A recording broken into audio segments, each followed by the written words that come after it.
Hello, Craig High School. My name is Allison Bion, and I'm your principal. The purpose of this presentation is to share information with our students, their families, and staff members about the instructional shift that we will make to online teaching and learning beginning Monday, April 6th. As soon as we learned about the statewide school closures, a small team of Craig staff members began working closely with school district leaders to make plans for this move into virtual learning. And before I begin my presentation, I'd like to take just a moment to thank those members of the Craig High School staff who've been hard at work the last couple of weeks pulling together the information that's included in the presentation I'll share this morning. I'd also like to offer up a bit of a disclaimer. This video is meant to be an overview and it will only highlight key information. Undoubtedly, I will need to send out updates and additional information as we go. So I would ask that everyone watch their school email carefully and look for infinite campus messages that I might need to send out. Now to begin. Because we will be doing the business of school through online tools, I thought it would be important to start with some reminders about etiquette and these sort of rules for how we engage with one another online are really intended for students, but obviously important for parents and staff members to be aware of. We ask students to log in daily, Monday through Friday, and to try to find a place in your house where you can work quietly and with few interruptions, because we really want you to treat this time online like you would the time that you spent in class at Craig High School. So, finding a quiet space, not relying on cell phones, really paying attention throughout the learning experience. When you enter Zoom, which is the teleconferencing tool that we're going to use to connect, we ask that students mute themselves right away in case there is some background noise at home. It won't disrupt the rest of the students and teacher who are already on the conference call. And there's a way within Zoom for students to raise their hand. There's a button that you can click that indicates to the teacher that you have something you'd like to say. Make sure that when you're viewing these pre-recorded lessons or engaging in a teleconference call that you really give the teacher your attention, stay engaged for the entire class time. And when you're in a conference call, consider using the chat feature to send your questions to the teacher so the teacher can read those and answer them as it makes sense for him or her in their instruction. In a little bit, I'll be talking about what the school day will look like, and we would really encourage students to log in and participate live whenever that's available, rather than signing on later in the day to do their learning. But we also recognize that some students might have family and other obligations that prevent them from being online at the time that's published. And in that case, we've asked our teachers to post all of the learning for later viewing as well. I'd also like to remind all of our students and families that the School District of Janesville is providing a free lunch with breakfast for the following day, every day, Monday through Friday during the school closure. On your screen, you can see several locations where you can access these free lunches and breakfasts. Now, for some reason you can't get to one of those locations, there is the option of texting some information into the number that's included on your screen and actually having those meals delivered right to your door. So I would really encourage students and families to access this resource. The meals are free to any student 18 and under. That includes children who are not yet enrolled in school. So let's talk a little bit about what school is going to look like.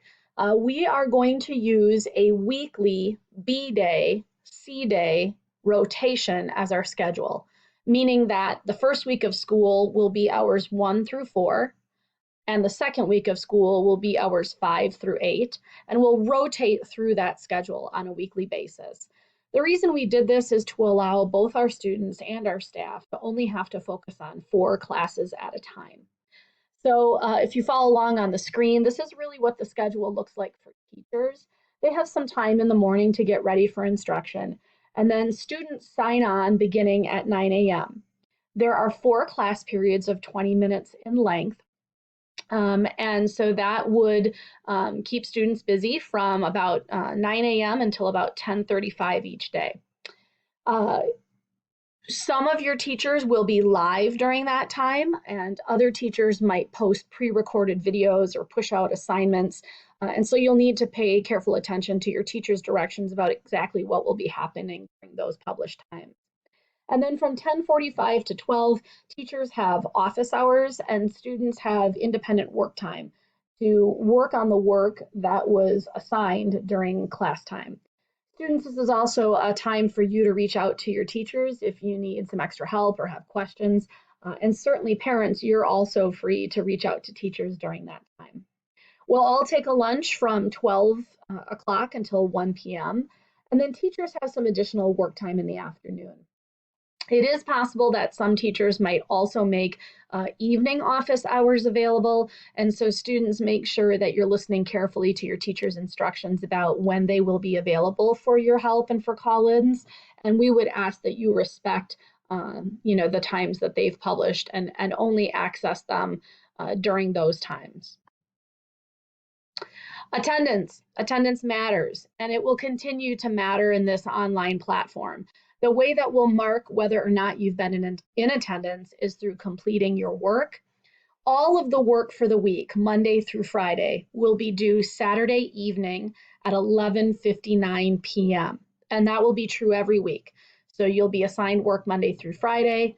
You need to have it all done and submitted to your teachers by 11:59 p.m. that Saturday evening. Grading is the next topic that I'm going to talk about. But before I do, I want to speak directly to our seniors and their families. You'll be receiving from me a letter that's going to outline some of the opportunities that are available to you in terms of finishing out your education at Craig High School. And very soon, a guidance counselor will be in touch with you to set up an individual appointment with all of our seniors and their families to talk through those options and help them make a decision that's best for each student. Moving forward, all our students this semester will be graded in a pass-fail grading system. As we continue on, so for our underclassmen and also for our seniors, this particular semester will not be factored in the cumulative GPA because we will be in this pass-fail grading system. And the time in our schedule that we've known as PRIDES, which is an advisory, will not be graded. In fact, PRIDES is not something that's included in our daily schedule.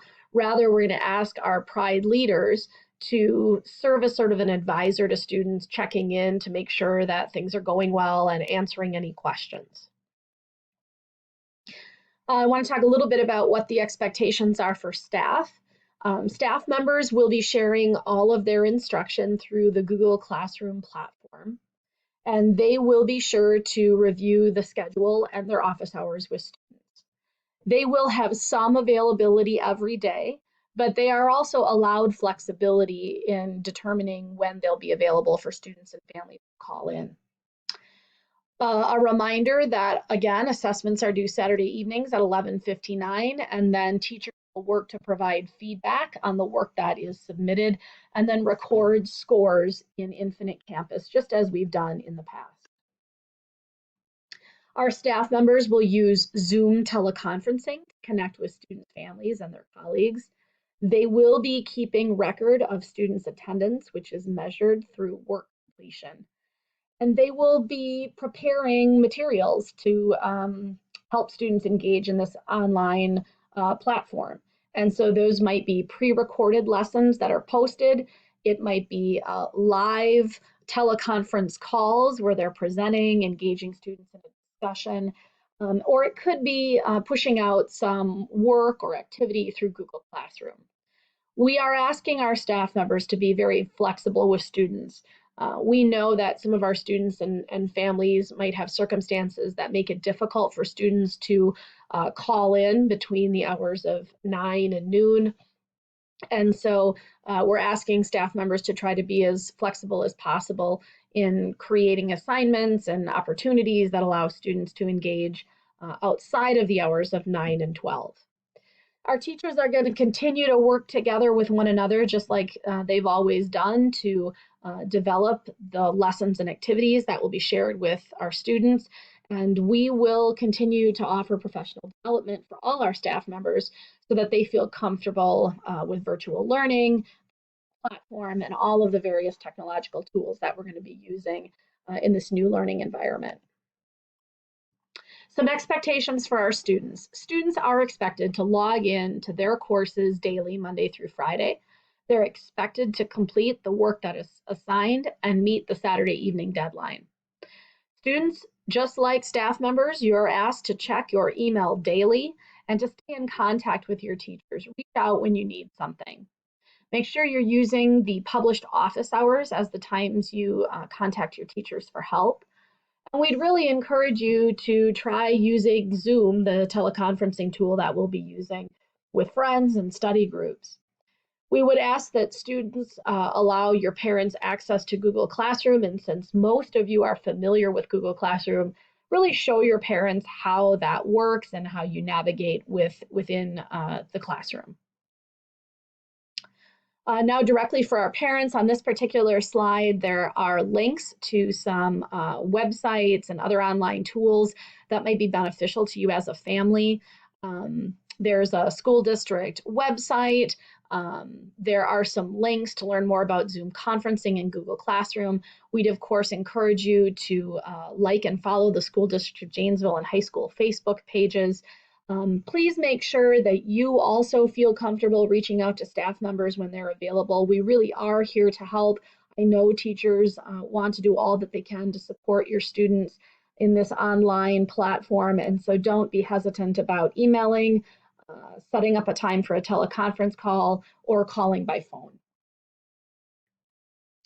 And now, as I'm sort of wrapping up, I just want to say that while this is something very new and different for all of us, the thing that's always made Craig High School a great school is its people.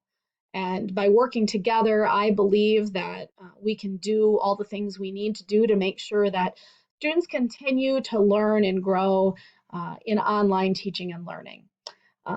The last thing I'd like to do is encourage you to reach out to me, all of you, with questions, concerns, anything that you need. I'll be available by phone, by email. I am certainly happy to set up a teleconference call with any of our students or families or staff members who need something. That's my job, and I want to do all that I can to help us in this transition. So for now, stay safe and be healthy. Thank you and take care.